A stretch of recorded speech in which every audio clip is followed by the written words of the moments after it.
But thanks for joining today. I want to talk about the 8 steps to a great story.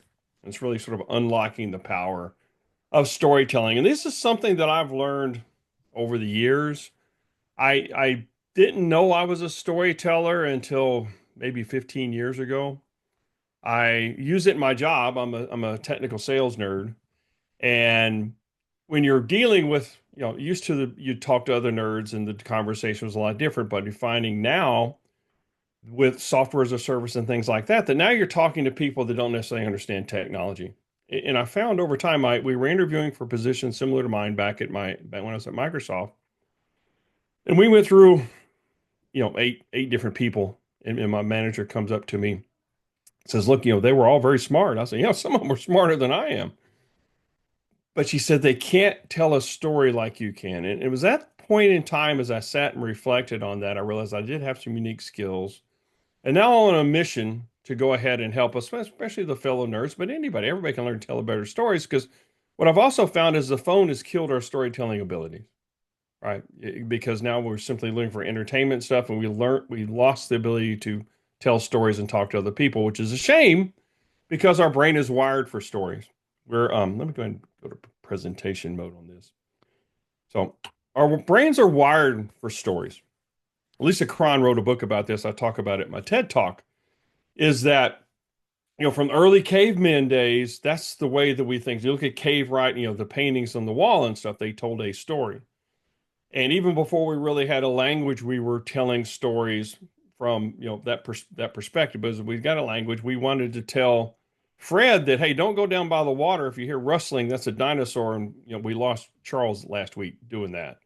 So how do you convey this information? It's stories. As I'm thinking about this, I'm thinking of two guys down by the river and a dinosaur stepping on them. Again, that's sort of a story that my brain just plays out.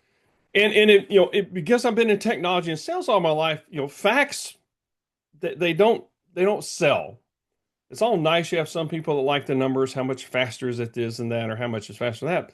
But it's really the stories that get them to buy in because logic plays a part in a lot of buying decisions we have. But at the end of the day, it's an emotion.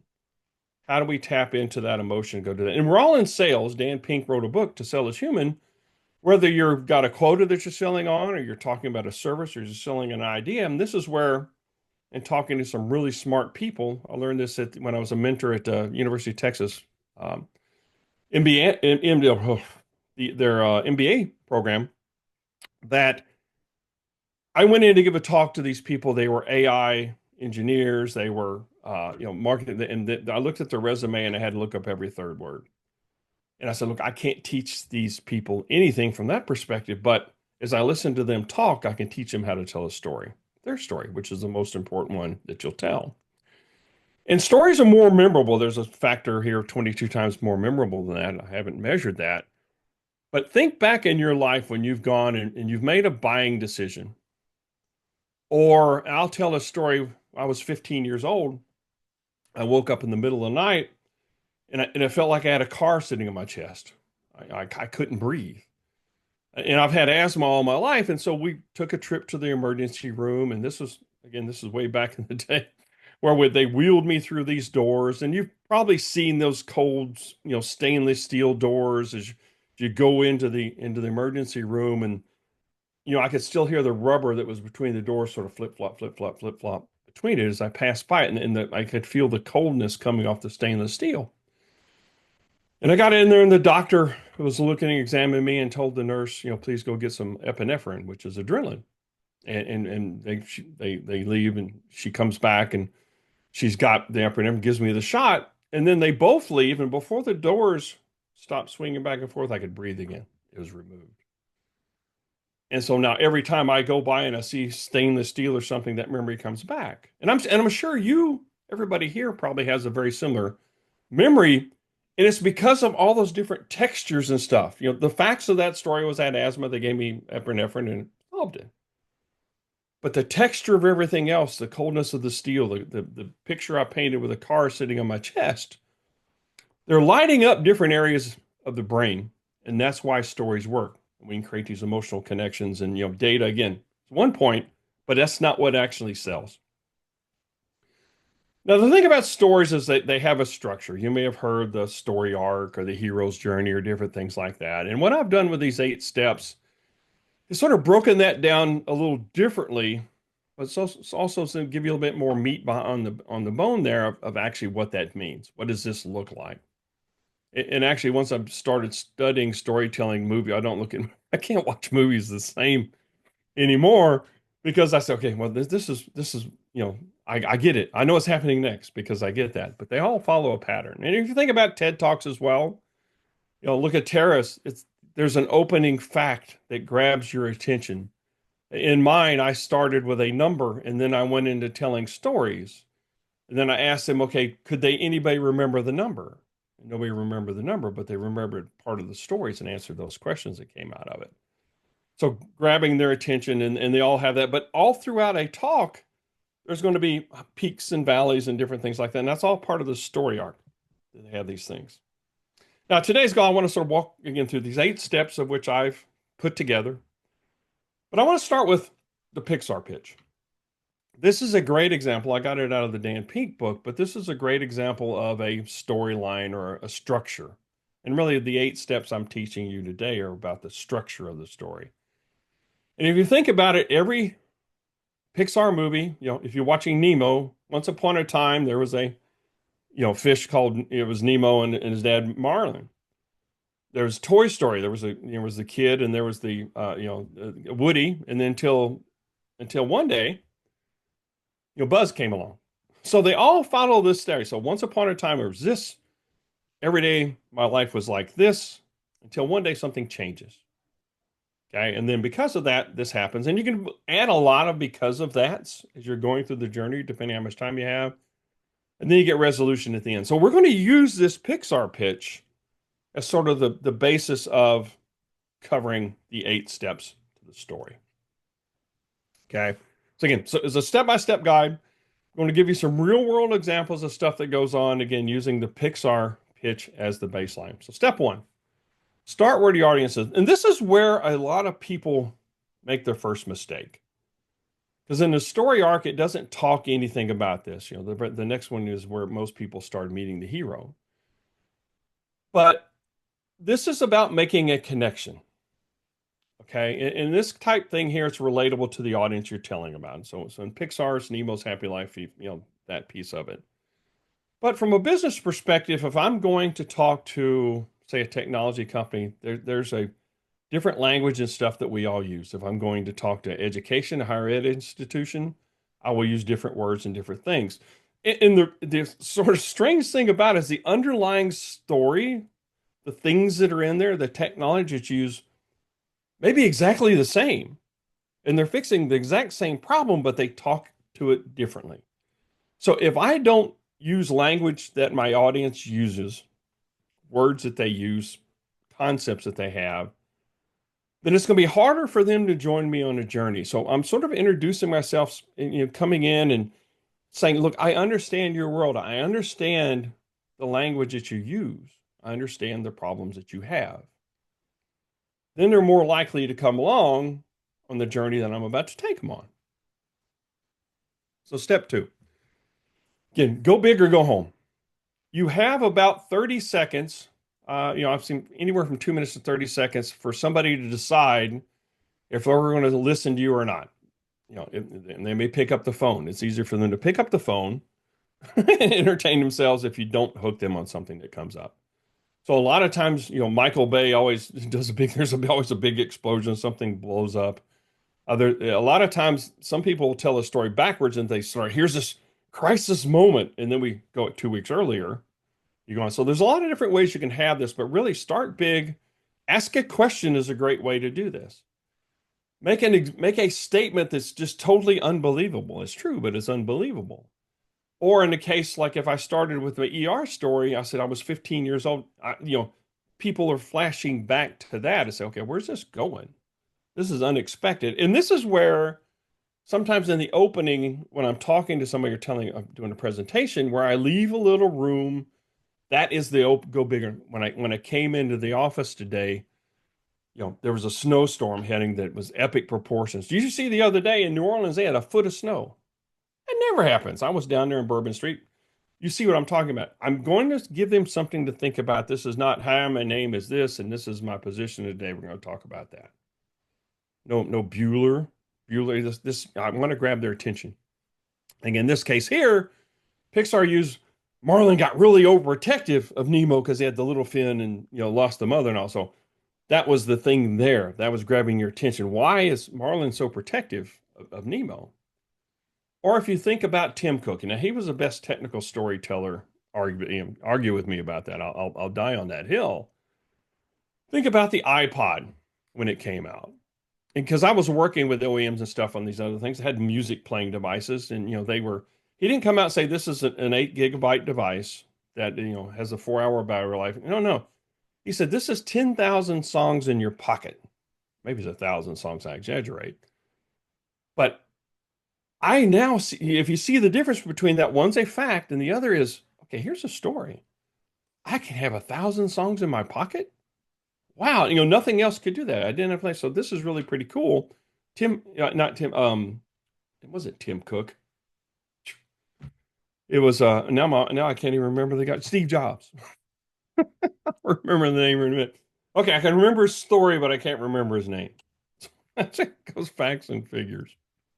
Okay, now we're going to meet the hero, and this is where a lot of people start their story. We want the audience to see this as themselves. So this is where, if I'm selling something, I'm selling a product, I'm selling a service, that's not the hero. The hero is that person that you're talking or trying to sell to, right? So this is they've got to see themselves as a hero, again, putting themselves in this picture of what can I do with this? How's this going to fix my problem? And it makes it relatable. It's not somebody that lives off somewhere in a far land that, every day is great, drives a Lamborghini around. It's not that, unless you're talking to somebody who drives a Lamborghini, but it is about everyday life, right? And they are going to be the hero. And then something happens. Okay, so this is where we start learning the hero has to make a decision. So the inciting incident here was Nemo capture. So we found out Nemo, and we found out these other things. Now we got, okay, now Nemo has been captured. Something's got to change. And this is where the story really begins. But we know who the hero is, and it's the customer. It's the audience that's there. Now, through this change here, there's a major event. Again, Nemo getting captured. But along the line, it forces them to change. Right, this is one of those inflection points where it's like, I've got to do something different. Now, this again, if I've got multiple rounds of something happening because of that, I can go on for a while. But the deal here is I'm telling the story is I want it to sort of peak and then go to a valley and peak and go to a valley, because you got to give the audience time to sort of recover and digest what they just heard. I can't go and keep this at a level 9 for the entirety, because the audience will get exhausted and you'll lose them. So in this case here, hey, we forced an action on this. Again, in Pixar example is Marlin's adventure. He meets the turtles. He goes on. He's overcoming his own fears as he goes on these journeys, because he has a bigger goal. Is he's got to rescue Nemo. So he's changing, because he was really not clammed up, but he's really small. Playing really small before. And again, in the industry, it's a turning point, right? Is it COVID? COVID hit. Now we've got to do everything remote. How do we spin and do that? That was a key thing when we're going on. So again, the hero's life's got to change. And then the hero's got to struggle. And this is where I talk about the peaks and valleys, right? Marlin would overcome one thing, and then something else would come along, and he'd have to overcome that. But in between, we got a little rest. Right? We got to be able to digest what we had seen before. And if you're doing a product, as oftentimes I'll tell the people that, look, I've got customers that had similar situations. So I'm meeting the hero. I got somebody that was a CIO just like you, had the same problems, XYZ. And, we were able to go in and help him solve those problems. And by the way, now he's way up here or achieved this, that. Again, we simply supplied the background image to enable him to do that. We were the enabling in this part. But we then also say, look, they didn't do this overnight. This was a journey. Change is hard. I've got to change a lot of different things. Mainly, I've got to change an organizational mindset that goes along with it. And so this is where we're getting into the struggle, and we're as we're telling this story along, if we don't have the struggle, they just didn't magically end up, hey, all the problems are gone. How did they solve their problems? Because if you're telling the story right, you're relating some problems they're probably seeing or that they anticipate or didn't think about. Now you've given them something, you've added extra value, you've given them something, okay, great. Now, how would I accomplish this if that happened? Now, at the end of this, the hero's got to be triumphant. Now, this is a key thing where I've seen other people fall down is that they didn't let the hero solve the problems themselves. Nothing, if somebody comes in and saves a hero, then were they really the hero? Now, if you think about things, they've all overcome these tests, they've overcome these things.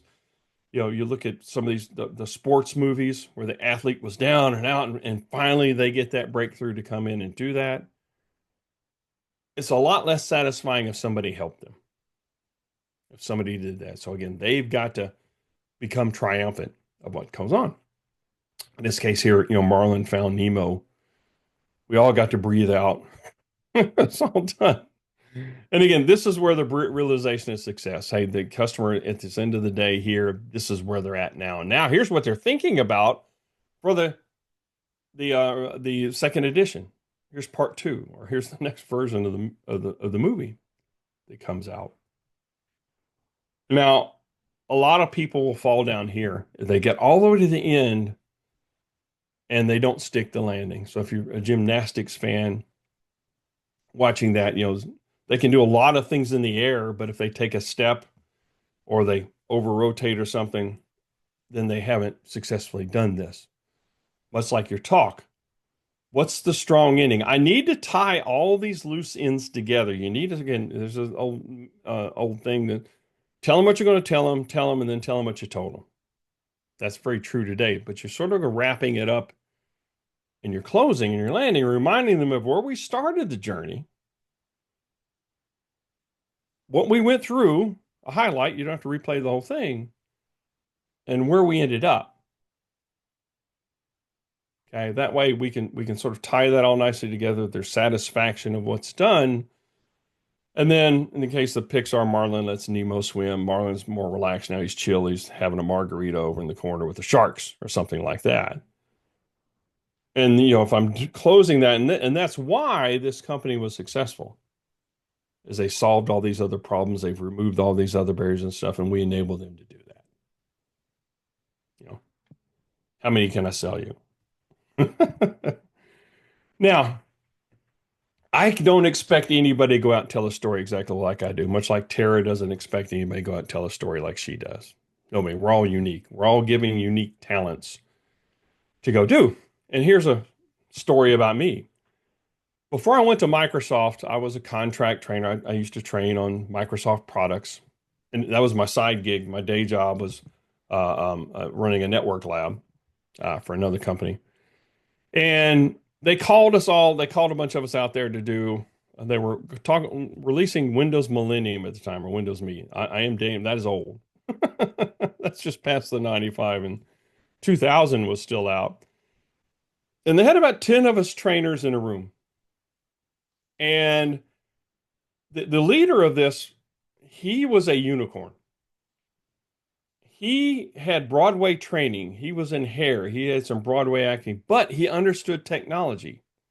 And I find this was a very odd combination. A lot of time, those are unique skill sets. They don't intertwine, but he got it. He had this huge fun. He was like a rock star when he would go on. So this was at a time we were going out to talk to, at the time it's called system builders. You may remember you had, X computers on the corner did things. Now it's everything's Dell or HP, something like that. But you had the mom and pop shops which would build things. And this was a big market for Microsoft at the time. And so they were going to do this road show and they wanted people to go out and do that. So as we went through the week there, they put us all through these various tests and paces. And there was a guy there, I'll call him the professor. A nice facial. It wasn't gray. He had a tweed jacket on with the elbow patches, the tie, very polished, put together, and very professional when he spoke. And I really appreciated that style. And somewhere in my head, I got decided I'm going to be him. And I tried being him all week. I was failing miserably. I got to Thursday night before we were supposed to do our big final presentation for selection. And I talked to my wife, who's always been my best coach.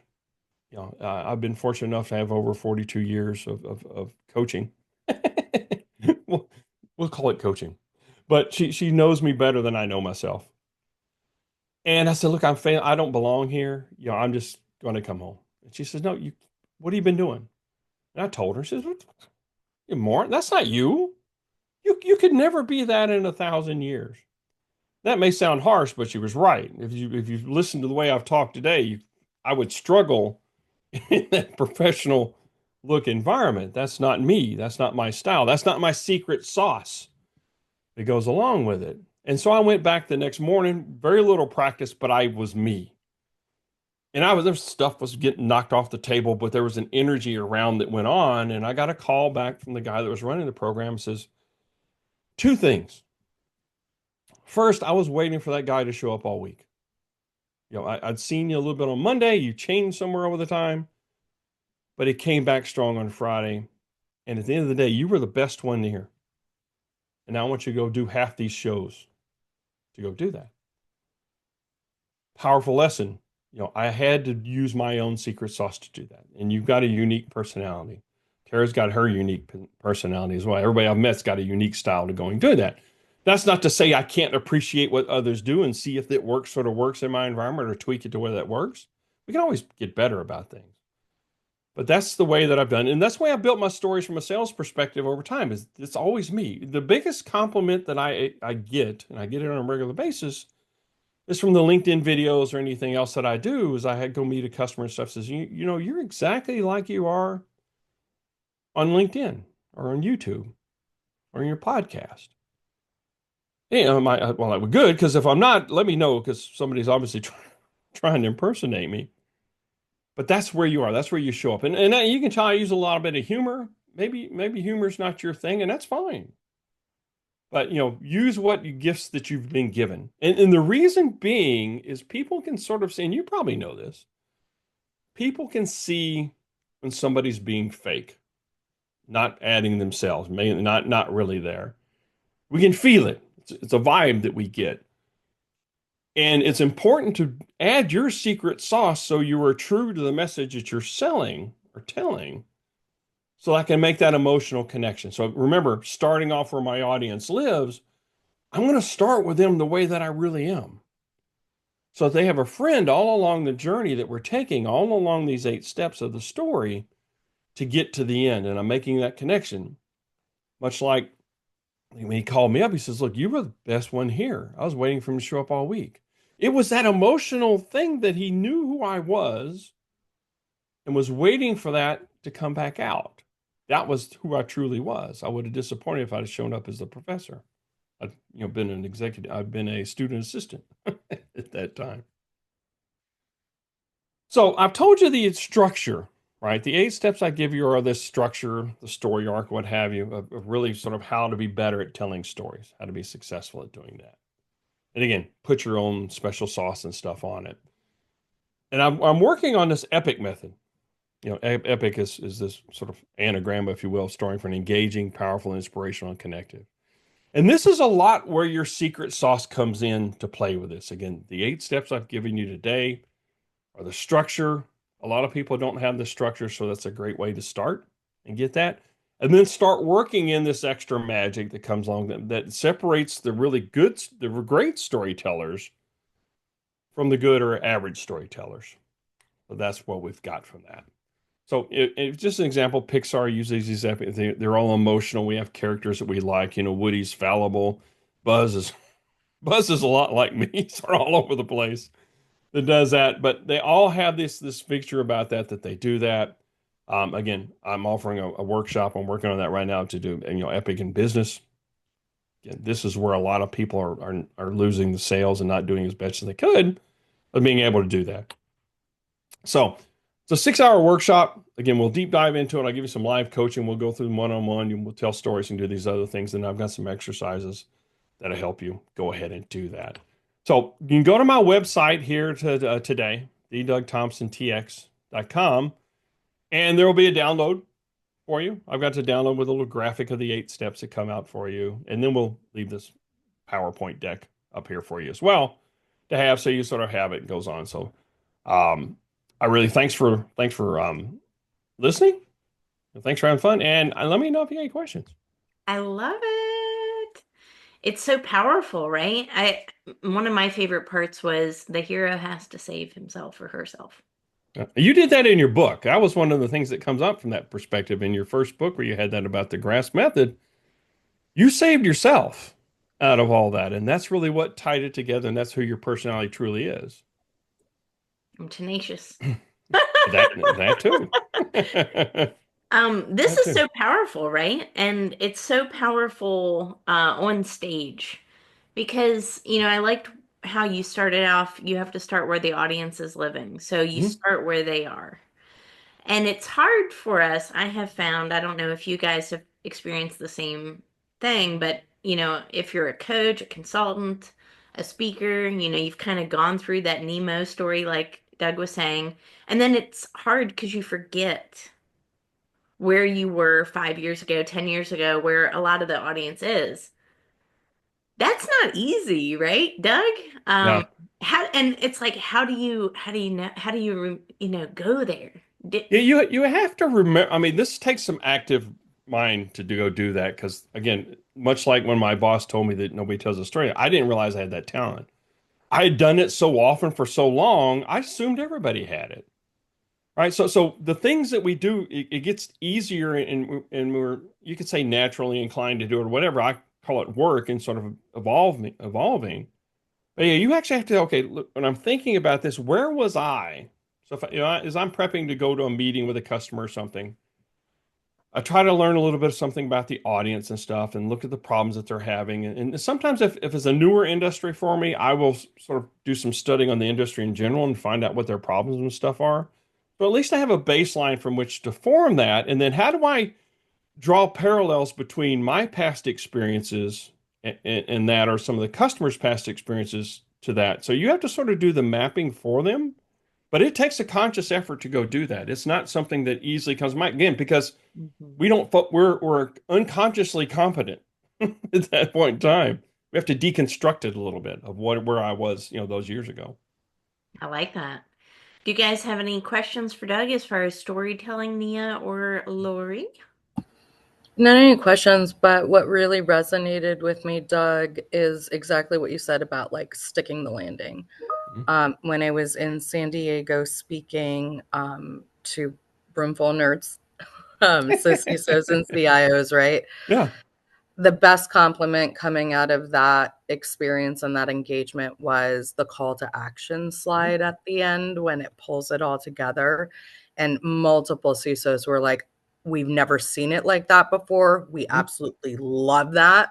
And then Yeah. Tara gets a little shout out here too, because the follow on slide was not necessarily about the speaker, but it was more that in depth, what can you do with NIA services Hmm. moving forward. And it landed very, very well. You want to talk about driving impact in a different way to those super nerds? Killed it. Cool. I'd like to see that call to action slide. I need to see your stuff, Nia, because I think there's a lot of overlap that I could learn from. I'm not going to be Well, Nia. and it works because, again, now that I've progressed through my career, Yeah. it's a little bit different than being that engineer, that hyper technical person embedded in a team, and you're actually doing the hands-on keyboard to now I'm leading Hmm. directors, engineers, C suite to understand the application of something net new, Hmm. right? So we're all trying to figure it out, Yeah. or something that we know is not working well, right? Yeah. And unfortunately, we have like the case studies that highlight where it's going awry. Yeah. But what I like to do is volley up the case studies that say, nope, this is where we're moving in the right direction.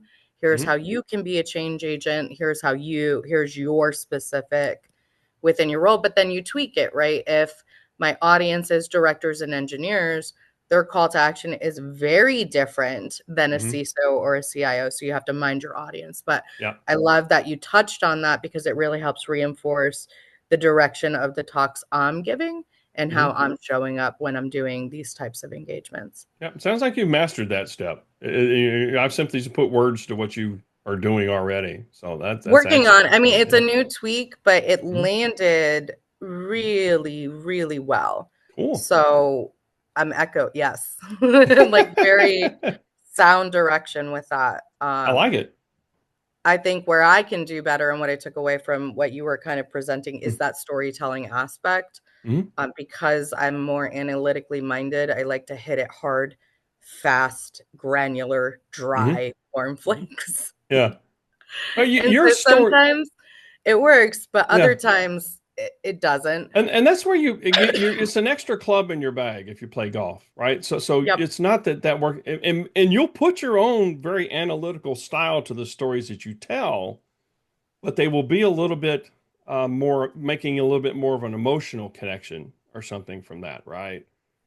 Which you can do in doing the data stuff. One of my questions to you is, what do you do about those people that like to keep their hands on? That's the challenge I have. Is I talk to a lot of people that love that hands-on piece, and they really don't want to grow. And I find because they're staying there, and I can see the end of the road, much like you can a lot of times. I look this is going to run. You're going to run out of runway here. Hmm. Can you help change yourself and all that? That's a different discussion to have, but it's interesting. You get For those the things. leaders that don't Yeah, necessarily want to take their hands off the keyboard, yeah. and there's a lot of them, That's um, what got them I there. I like tabletops. I like Yeah, working sessions where yeah. they can demo Hmm. the application because then they're leading. They don't realize Hmm. they're leading, but Yeah, they're leading. They're doing the thing yeah, that we want them to do.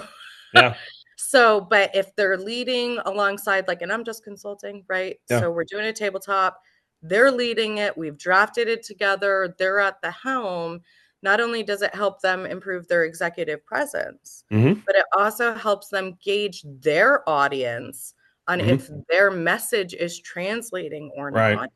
And it also allows just a little consulting opportunity. If I'm seeing the nonverbals in the audience, Yeah. I could then grab something a little bit more analytical, Hmm. translate it in a quick metaphor, and get them right back on Yeah. track. Yep. No, that's great. I like that hands-on thing, and like I said, making them the hero, because I will Mhm. we'll go to a business review or something where they've been using our product for a bit, and I let them demo. I make them demo and sort of show what they've done. They can show the work because it's more powerful. They do it rather than I go in and do that. They're telling a more powerful story because they're sharing that journey than if I did it. And I think the other sweetener too is intimacy. Hmm. You want to create these intimate moments with your audience.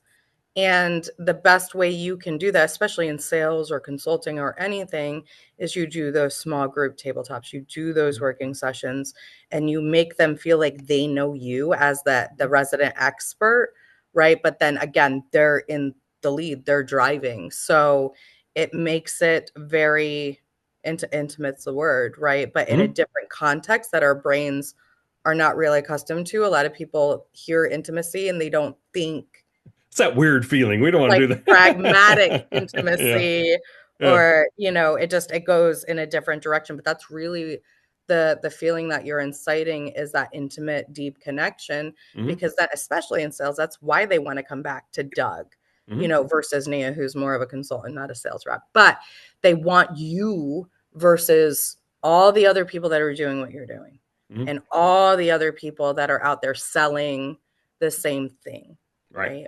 And Yep. so there's that. And no, not everybody's a great storyteller. I've learned that too. It's something you can work on, right? It comes easier to some of us than others, Yeah, but it's a everybody skill. can improve, right? Everybody can improve a little bit. What I Agreed. like too about what you said is it's universal. It's the human language, right? Like Mhm. since we were, in the cave times, right? And you brought that out Mhm. in the beginning, that's how we learned. We would sit around a fire and an elder or somebody would talk about the past, share stories that, guided people. And I think that's really important. So this is something that we crave. And you're right, when you started your talk, your TEDx talk, it was a number. It was like eight, Mhm. seven, six, five, four. And I was like, Yeah, what? Right? My brain, I'm not analytical and like you guys. So I was thinking, what? Whoa, do I have to Oh, yeah, cool. That's neat. And it caught yeah, my attention. yeah. And I thought that was a really neat way to open up. And it's like you said too, it's your own secret sauce, it's your own Mhm. flavor. It what works for you as Mhm. far as your flair might not work for everybody, but this template is remains the same because we know Mhm. that's a proven template, like you said, Pixar, right? And how Mhm. powerful and huge is Pixar. So this clearly works and it resonates with people from young age to old age. So it just goes into the power of storytelling and how Mhm. impactful it can be, not only building your speaking career on stage, but every aspect of your life as well. That's honestly been my most powerful takeaway from storytelling is not even on the stage. It's the relationships that you can create Mhm. through the power of story, right? Mhm. Have you experienced that too? Oh, every day. I mean, that's Yeah. again, it was something that I was not really conscious of as something that I did and tried to do these things. But as you sit back and sort of look at it, monitoring the situation, then you realize, yeah, okay, this was really powerful. And you realize how easy or not easy, but now natural it is to simply pivot to a story when I'm telling about, especially when I'm trying to explain something complicated. Like, how would I explain this to my mother? What's a story that she would realize or recognize to go do that, or the context? Here he's speaking with Nia, who's obviously got a technology background. We'll have a slightly different discussion than I would have with Lori. Right, Mhm. Lori and I had a good meeting after the other one. It was a little different framework and stuff from that, but we had a really good meeting, sharing stories and ideas from that. So they're very powerful. And if you learn, I grew up listening to Paul Harvey, who was one of the best storytellers out there, and he would tell the rest of the story, which is a little bit like what I did. Is he'd tell the story backwards. He'd tell you sort of the end result. He'd tell you the background of a story before you figured out who they were, and that was sort of the goal that I did in my TED talk. Is it's just a technique. There's a lot of techniques. Some of them, again, will work better for other people or other situations. As saying, can I tweak my message, same core message. Yep. I'm using a different club to get that, on the golf course to get that done. And I like that reverse storytelling too, Mm, because, I can kind of see how that could happen. Maybe you're on stage and it's almost like a defining moments in a way, and you say, you know what, today I'm the CEO of a $45 million company or whatever it is, mm, but there was a time I sued somebody or somebody sued me or something like that. yeah. And things weren't always like, just that way. Well, I and think that's that's that pretty. vulnerability piece too, right? Mhm. Mhm. Yes, you got to bring out the vulnerability for sure, especially on a TEDx talk. I think Mm-hmm. a lot of speakers don't do that enough, and they miss an opportunity because they Yeah, miss a yeah. connection And you only have a short time frame there, so I mean, that's you got 15 minutes, 12 minutes to get that thing across, or and, less. and Or yeah, or less. less. Yeah. Without that emotional connection, that's the key piece that's going to make it memorable and stick with people. I mean, because you got Mhm. facts that you don't have a lot of time, but how do I quickly make that emotional connection that the audience likes? Like when after my TED talk, I wasn't real happy with it, Tara. I think we've had this discussion before because I it wasn't wasn't either. It's okay. it, it wasn't how I played it in my head. I had a different story playing in my head of how this would turn out, and it turned out differently.